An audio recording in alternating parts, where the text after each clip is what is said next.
of these indicators of compromise in a traditionally a pretty simple format, plain text file, an RSS feed. There's standards now like Sticks and Taxi that are used to deliver the actual indicators. And so the feed is the how am I getting them, and then I've got to do something with it. So it's like being fed. You're being fed indicators. Okay, and then what does VoiceStack do with them? So VoiceStack does a couple interesting things with the threat feeds. And so first, we enable easy consumption. So one of the challenges you have when you pick up threat intelligence is, well, what now do I do with it? Do I write scripts? Do I import it into something? I mean, I've hired security people, not developers, not programmers, not engineers from a coding standpoint. I need to be able to consume this information pretty easily. And so it's hard for companies to do that. All the formats are different, the technologies are different, and so VoiceStack has handled that. It doesn't matter how it comes in, email, Sticks and Taxi, proprietary feeds, API-driven feeds. VoiceStack handles the consumption, the normalization, and the automation, so you don't have to worry about where it comes from or how it comes from. You just point it at our software, and we're going to take care of it for you. Next thing we do is, well, we need to determine what's important and what's not important in that feed. There's a lot of signal-to-noise problems with respect to feeds. Most of the data is not very important to me, but I have to sift through it all to determine which one or two I need to concern myself with. And so we automate what we call the relevancy aspects of the intelligence. We take it and we look for it in your environment. Has it occurred here? And if it did, when? And if it did, where? So the three things that I need as a practitioner to be able to take action or defend my network or remove a workstation that's been infected with a virus, I need to know where that intelligence has been hitting my environment. And so we handle that relevancy. The second thing, or the third thing rather, that we do is this concept called enrichment. And so, well, now that I know it's come in and VoiceStack handled it and it found it on my network, so what? It's just an IP address. It could be just a customer. It could be a mobile phone triggering a signature in an IDS because the way it handles packets are a little bit different. And so I need to understand the context by which this is being reported to me. And so we provide what we call enrichment of the data. And so it's reputation. If this is a website, what's it been doing? Has it been serving up malware? Is it a phishing website? If it's a IP address, is it part of a botnet? And if so, which botnet is it a part of? And so giving you context to understand, IP address came in through the feed, VoiceStack found it, and now VoiceStack's telling me it's actually a bad IP address. I need to pay attention to that one. And so that's great. And so now I've gone all the way through the discovery process, and now I can do something. But we take another unique position with the threat intelligence, and that's the community correlation. We're trying to understand in the context of my industry, in the context of others like me, are they seeing similar things? And so this thing that's now happened to me, is it happening to anybody else? And so we pull in through a proprietary and patented mechanism that protects the privacy and attribution of this community. We leverage the data behind the firewall, the most critical, the most important, and most accurate information relative to cyber attacks. We free that information up to determine if this is something that's happening across my industry. Most of the time, attacks aren't directed. They happen. Mm-hmm. There's a lot of technology that's trying to find that 1 out of a million attack that was specifically at you.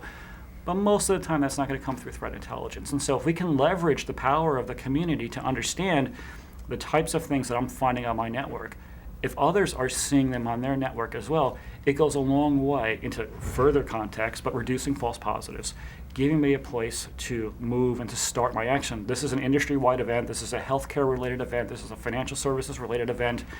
And it's bad. Now I have the complete picture for the first time of what to do about a cyber event.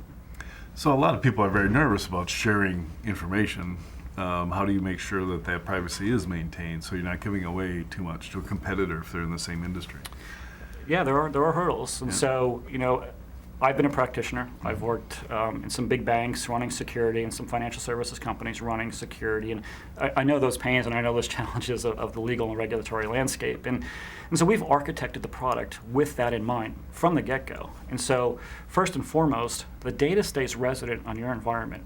We've architected the platform, again, through our patented methodologies that allows us to do the global correlation without actually taking your data and moving it off your prem. It's in your SIEM, it's in your log aggregator, it stays there. I don't pull it into my cloud. I'm not replicating it out to another third-party source. We're able to do the correlations between companies by keeping the data resident. So that's the first thing. The second thing is guaranteeing non-attribution. And so because the data stays resident, we're able to perform anonymization of the information before we actually move it to the third party. And so this is done through policy controls. This is done through encryption. We like to call it non-reverse engineerable with respect to finding out where this piece of intelligence came from.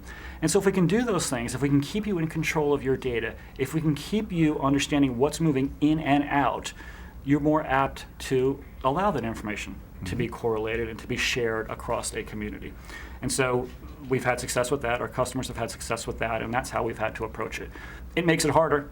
It's harder to do it the way we're doing it from a software perspective, but it's removed some of the burdens from the deployment, and it's removed some of the burdens from the customer. And so they're able to do more of it faster. What's your experience? Are the customers actually using it? We are. We actually had a great, this past week, we had a great use case. It was a prospect, so we're doing a pilot, and we installed. They took a feed from an ISAC that they're a member of that contained hashes of malware that they expected to be blocking, and we discovered them on their network. And we told them which malware it was, and we told them the 3 workstations that it was on. And during the pilot, during the time that our engineer was on site doing the install, they started an incident response process, brought everybody together with our engineer, and they actually used it and solved a problem that they didn't even know existed because they couldn't leverage the feeds that they were using until they were able to implement the product. And so by getting that external information, having it shared with them, they solved the problem that it probably would still be going on. They wouldn't have been able to detect it. And so leveraging those 3 buckets, the internal data, the feed data, and the community third-party information is proving to actually solve the cyber threats that we're under. That's a great example of demonstrating that immediate value add to things they already had, and you made it worthwhile. How is Vorstack taking the technology to market? Does it need to have a direct sale so far? Yeah, it's a direct sale model. Okay. It's a subscription service that we offer. It's pretty simple. Terms are pretty simple. It's easy to install. It's easy to get up and running. From the time of install to your sharing is about an hour. Wow. And so we've tried to make this enterprise ready. Coming from the enterprise, I know the difficulty in getting software installed and getting through procurement, and it's really simple. And we've spent a lot of time and effort marketing and engineering to make it so. And so it's pretty easy to get up and running. So the install process is get the software installed, virtual machine or appliance? Yeah, it's a virtual machine. Yep. It comes with the operating system. It's all self-maintained, hardened. It's a secure build. It connects to your infrastructure, typically your log aggregator or your SIEM, using standard known APIs to those SIEMs, and we support pretty much all the major ones and all the major quadrants. And that's it. I mean, you're ready to go. We connect to the industry standard protocols using Stix and Taxi to connect to their sharing infrastructures or other third-party sharing infrastructures, and we enable it. We're the enabler of the data and the information. Are you finding that the researchers who are developing threat feeds are starting to introduce you to opportunities because of that value add? We are. We have a number of partners that we work with. One of the opportunities that they see is stickiness. And so it's hard for me to sell a contract year 2 and year 3 as a threat feed because it's hard for them to find value in my feed. And so I think it was working, but can it justify the price? And so they're finding that it's a difficult conversation to have. We're painting the picture. It's really clear inside of the technology when the feed is providing you the value. And so from a consumer standpoint, you can make the decision to, you know what, this isn't working for me, or it is, and I want to double down on this one, or I need to go find a new one because I need something that's a little bit better, something more targeted to my environment. And so it really benefits both sides of that equation. And so we've had a number of feed vendors bring us with them as a joint install. They're going to take the feed, but they're not going to manage it. Vorstack is going to manage the automation and the ingestion and the usage of the feed directly at the same time. And so it's a critical point. As you're building this intelligence program, and it's a new thing, people are learning how to do it. There really isn't a blueprint yet about how to build the proper threat intelligence program. But the most important factor in that, as we develop these blueprints, is to build in the automation from the beginning. We always say we're going to bolt it on. We'll get to automation. Let's just do it manually for now. You never get to it. Then you get overwhelmed, and then the data's not valuable, and you're doing your company and yourself a disservice. Build in the automation from the beginning. Bring the feed, bring the automation technology, bring the Vorstack together, and that's how you go to market in your environments. So the White House and the president, through an executive order, have started this movement towards something they're calling ISOWs, which seem to be like the ISACs, but much less controlled and structured. So, and basically encouraging everybody get together with your counterparts and start sharing information. Do you see Vorstack as playing a big part in that? Well, we hope so. I mean, we've had great success with the National Healthcare ISAC and being a great partner there and enabling these threat intelligence platform of the ISAC to be the mechanism by which to both consume the ISAC information as well to share and collaborate amongst its members. And so leveraging that into the ISO programs is a natural fit. But there's also challenges with these ISO programs. Where's my information going? When it goes there, what are they gonna do with it? Is it gonna be stored somewhere? How do I retain control over that? And so we believe that we can help solve some of those problems through our existing mechanisms around privacy, non-attribution, and control. If I'm in that seat, I might not have as many concerns about sharing with an ISO organization if I know exactly what's being shared. I don't have to worry about customer data getting accidentally put into that stream and the downstream ramifications and liabilities associated with that. I know where I've shared it because it's part of this concept of trusted circles and collaboration communities that we have. And so by retaining control, we believe that we can actually offer the opportunity to really allow those ISOs to flourish and to get people to share into them. We've had success in healthcare, and I think that can be replicated into other environments, however many of these profit, nonprofit organizations begin to start up. You talked about building automation in.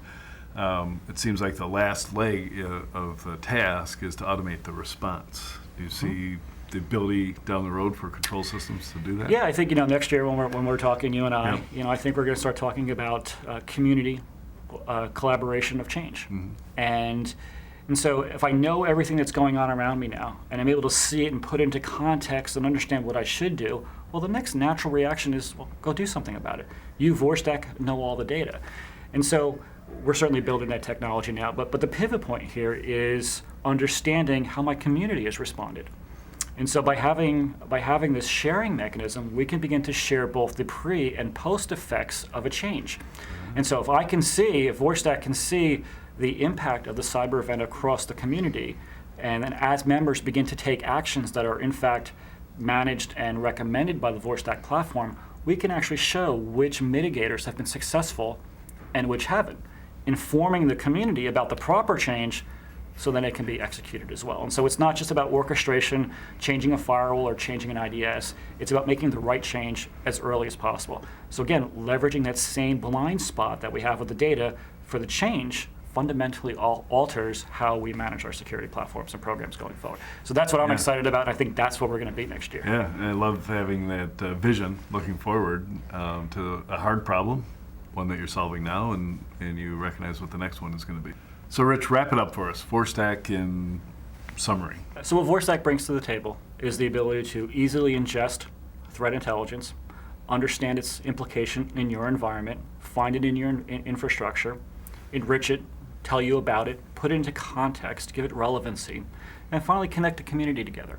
And so I can understand what's happening to others if it's happening to me, and then I can give back. If something's happening to me, I want to make sure everybody else is aware of it so they can take action on it. And so the three pillars, bringing things together so that we can all have a better program.